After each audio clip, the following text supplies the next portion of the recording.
Salut les gens! Le mois dernier, juste après les fêtes de Noël, j'ai regardé le nouveau film d'animation Pixar, Soul. Une histoire magnifique, une animation sublime, des thèmes universels et profonds, bref, un excellent film d'animation que je ne peux que vous recommander.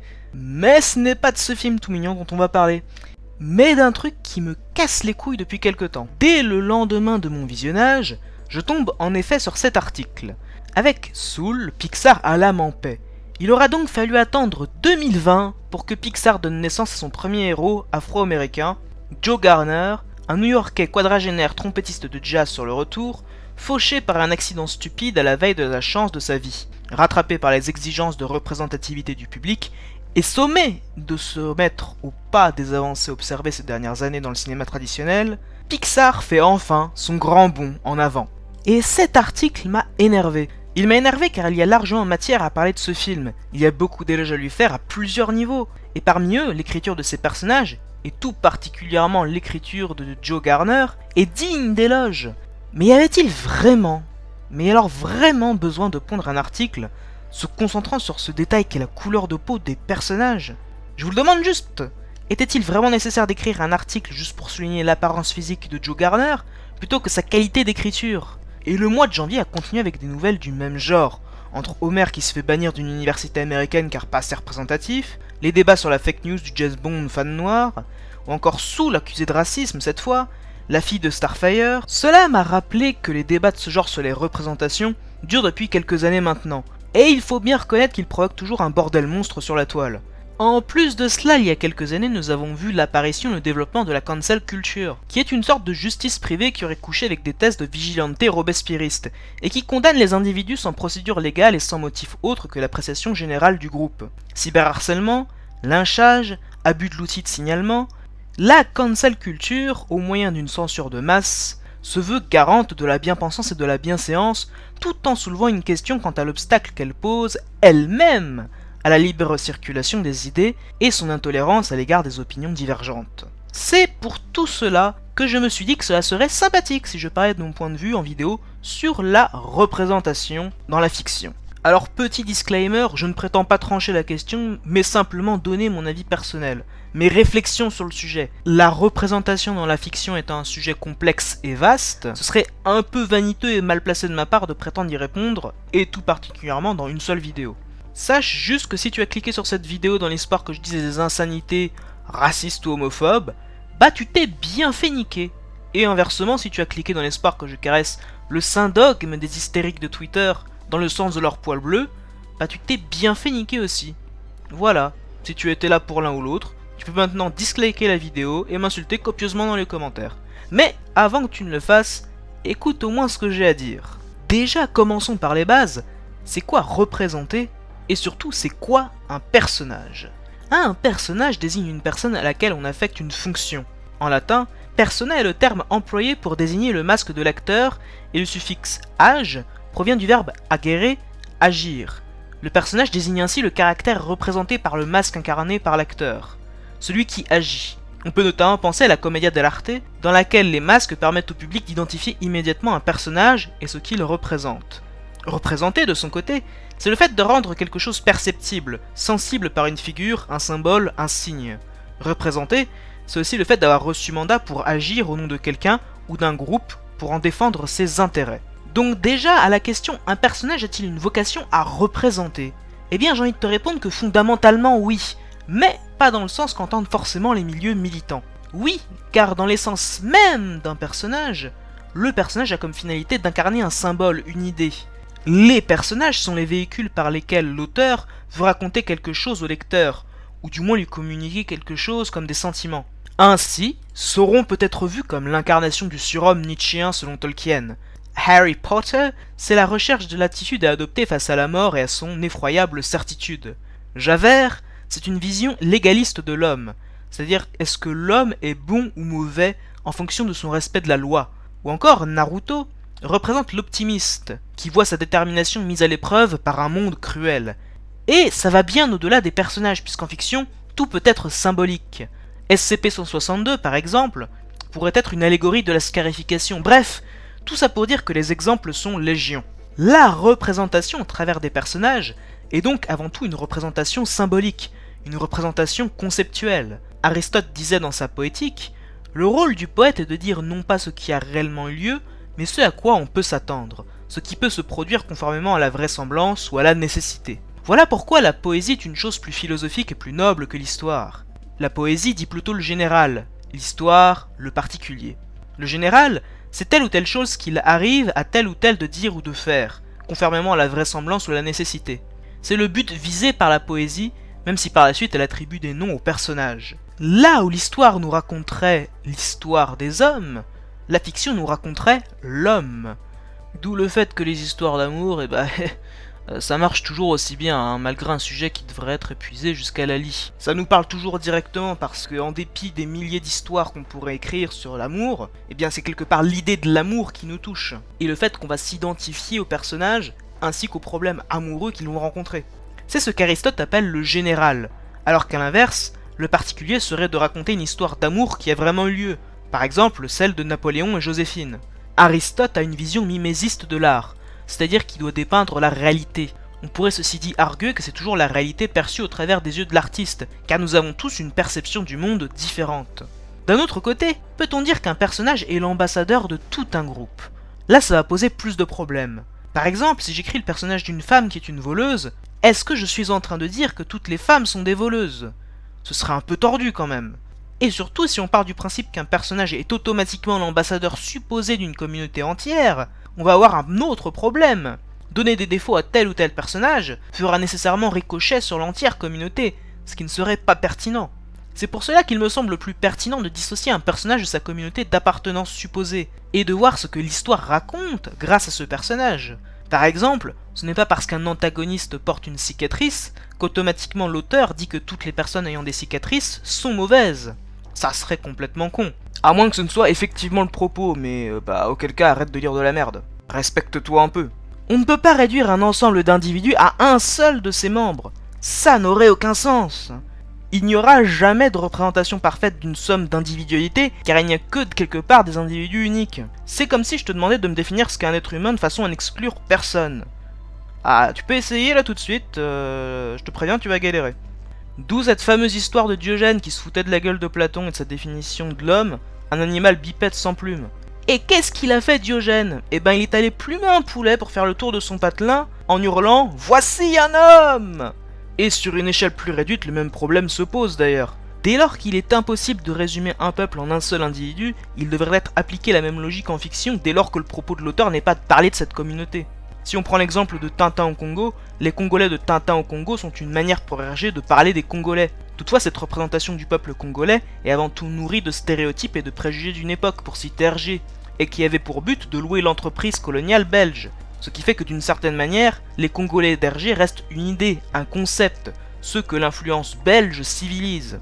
Ils demeurent donc des symboles qui véhiculent le message d'Hergé au moment de la production de cet album. Alors, à ce stade, vous allez sans doute me dire, ne faudrait-il donc pas interdire les œuvres dites problématiques dans leur représentation? Après tout, Tintin au Congo véhicule une image nauséabonde des Congolais, et ça n'a pas lieu d'être dans nos sociétés modernes. Il devrait en être de même pour les œuvres du même acabit, dès lors qu'elles peuvent être jugées offensantes. Certes, et je suis tout à fait d'accord avec vous, l'image renvoyée est peu flatteuse. Mais je vais prendre parti en vous répondant que non. Je ne pense pas qu'on devrait censurer une œuvre qui pourrait être jugée sur un standard aussi abstrait qu'un caractère soi-disant problématique. Et je pense plus particulièrement aux œuvres anciennes, que certains analysent au regard de standards moraux et veulent censurer. Et je vais te donner 3 arguments sur pourquoi je pense cela. Premièrement, les gens ne sont pas des jambons écervelés et savent faire la part des choses. Il y a toujours un contexte, une époque qui explique certaines situations ou organisations sociales. Ce serait par exemple super hypocrite de juger les sociétés antiques sur la pratique de l'esclavage, alors que c'était la règle dans quasiment toutes les civilisations, et ce bien au-delà de l'Antiquité. Si le pouvoir de suggestion de l'art est grand, il faut aussi faire confiance aux gens. On développe suffisamment l'esprit critique en France pour qu'on puisse avoir du recul sur n'importe quelle œuvre ou pensée. Et dans le pire des cas, juste mettre un encart qui recontextualise l'œuvre ou la pensée de l'auteur. Cacher une œuvre, en revanche, ce serait prendre le risque de créer un effet stressande. Deuxièmement, l'auteur n'est pas un être parfait et sage. Mais comme personne en fait. C'est donc normal que l'auteur soit sujet, comme tout un chacun, à des préjugés. Mais est-ce que pour autant parce qu'un auteur dit une connerie, faut-il remettre en question tout l'apport artistique ou intellectuel de sa création? Est-ce parce que Schopenhauer a dit l'Afrique a les singes, l'Europe a les Français, que tout de suite il faut jeter aux orties toute l'œuvre de Schopenhauer sous prétexte qu'il était un chouïa francophobe? Ou faut-il brûler Voltaire et son message de tolérance parce qu'il était particulièrement virulent contre les religions? Ou interdire Wagner car il aurait pu être copain avec Hitler? Je ne pense pas, et j'oserais même dire que c'est parce que certaines œuvres traduisent les tares de leurs auteurs que ça les rend plus intéressantes à étudier. Par exemple, on a beaucoup reproché à Lovecraft son racisme qui est disséminé à gauche à droite dans son œuvre sous forme de petites phrases. Mais au final, le racisme présent dans l'œuvre de Lovecraft fait partie d'un tout plus grand encore et qui lui aussi innerve son œuvre. Je parle de sa misanthropie et de sa haine de l'époque dans laquelle il vivait. Ce racisme, cette misanthropie, nous offre une lecture différente de sa fascination pour l'horreur cosmique. La peur de l'étrange devient alors la peur de l'étranger. Pareil, c'est parce que j'ai lu Tintin au Congo que j'apprécie davantage ma relecture du Lotus Bleu, car il montre le cheminement intellectuel de Hergé sur la question de la colonisation. Une œuvre nous renseigne sur son auteur et l'évolution de sa pensée. Supprimer ce qui ne nous arrange pas, ça serait perdre l'accès à la compréhension de tant d'artistes. Enfin, une œuvre dite problématique, c'est un terme super flou et sujet à interprétation. Qu'est-ce que c'est être problématique? Y a-t-il une réalité vérifiable au caractère problématique d'une œuvre? À partir de quand on est dans le domaine du problématique et à partir de quand nous ne le sommes pas? Par exemple, l'épisode de South Park sur les rouquins joue avec tous les clichés des roues possibles et inimaginables. Pour autant, malgré tout l'humour noir envers les rouquins, est-ce que ce ne serait pas largement contrebalancé par le message de l'épisode qui peut se résumer par « le racisme, ça craint ». Et est-ce que le fait que l'épisode se permette une subtilité dans son discours, en dénonçant la radicalisation des mouvements antiracistes, créant plus de racisme sous couvert de victimisation, et donc dire que le racisme est universel, c'est rentrer dans la catégorie du problématique? C'est un peu la porte ouverte à toutes les formes de censure arbitraire en fait. Alors qu'il pourrait y avoir, bien au contraire, ouverture au débat. Il faut à mon sens regarder l'intention de l'auteur, quel message il veut faire passer au travers de son œuvre et de ses personnages. C'est d'ailleurs ce que je reproche au test de Bechdel, qui est censé indiquer objectivement si une œuvre est suffisamment féministe. Le test est simple, il doit y avoir au moins 2 femmes nommées, qui parlent ensemble, et qui parlent de quelque chose qui est sans rapport avec un homme. Et tout de suite une démonstration de la connerie de ce test. Salut Ashley. Salut Mary-Kate. Ça te dit qu'on fasse du shopping après les cours? Oui, j'ai hâte d'aller faire ma manucure avec les copines. Ça nous permettra d'oublier ce truc d'intello qu'est la physique. Pouah, j'adore être superficielle. Moi aussi. Voilà, selon ce test, vous venez de voir un dialogue féministe. Vous avez 2 femmes nommées qui parlent d'un truc sans rapport avec un homme. Ah, je crois que c'est une féministe qui vient de se faire exploser. Ah. L'influence de la cancel culture est source de dérives interprétatives. Par exemple, la polémique sur Soul Raciste que j'ai mentionné en début de vidéo vient du fait que la doubleuse de numéro 22, l'âme dont prend soin Joe, est blanche, ce qui impliquerait un lien de servitude entre les 2 personnages. L'autre point est que Joe Garner se transformerait en créature verte, ce qui signifierait que les noirs sont bons dans les rôles de monstres. J'ai même pas envie de débunker ce genre d'argument à la con tant le niveau de connerie est surréel. On dirait presque du troll à ce stade, je veux dire. Numéro 22 n'a pas de couleur de peau, puisque c'est une âme. Elle n'a pas de peau. De même en admettant qu'elle soit blanche parce que sa doubleuse est blanche, admettons, leur relation les fait évoluer tous les deux. Ils se servent mutuellement, donc dès lors d'où il y a servitude? Est-ce qu'un blanc et un noir n'ont pas le droit d'être amis et de se soutenir mutuellement? C'est peut-être toi un peu qu'un problème de racisme à ce niveau-là, non? Et idem le truc de Joe Garner qui se transforme en monstre. Je veux dire, il a juste la mort de son corps. Est-ce que c'est pas toi encore une fois qui serait un peu raciste en disant que les âmes des noirs sont monstrueuses? C'est super logique. Et c'est ça qui m'énerve avec ces interprétations de comptoir qu'on a depuis quelques années. Quand j'ai regardé Soul, je n'ai pas vu un noir. J'ai vu l'histoire d'un autre homme, une histoire qui m'a parlé. Et pendant tout le visionnage de Soul, à aucun moment je ne me suis posé la question de savoir quelle était sa couleur de peau. Juste de savoir comment cette autre personne allait surmonter les obstacles dressés sur sa route. Et ça marche pour un paquet d'œuvres que j'aime. Princesse Mononoke, La Ligne Verte, La Source des Femmes, Boule de Suif. La cancel culture vient créer des cases là où il n'y en avait pas à la base. Et plutôt que d'apprécier l'universalité de l'expérience humaine, et l'empathie qu'on peut ressentir pour tous, elle crée des divisions. Vouloir représenter des groupes, c'est très bien, mais en faire de bons personnages, c'est encore mieux. Je dirais même que c'est la seule chose qui devrait compter, tout particulièrement au vu du nombre d'accidents industriels grotesques, comme le fou dans La Belle et la Bête de 2017 ou Albus Dumbledore dans Les Crimes de Grindelwald, qui ont surtout servi de pancarte publicitaire pour dire « Contient des vrais morceaux du groupe Tartampion, achetez SVP ». Et je trouve ça mais d'une tristesse. Au final, et je pense que ce sera le mot de la fin, minorité ou non, ce n'est pas ça qui importe pour créer un bon personnage.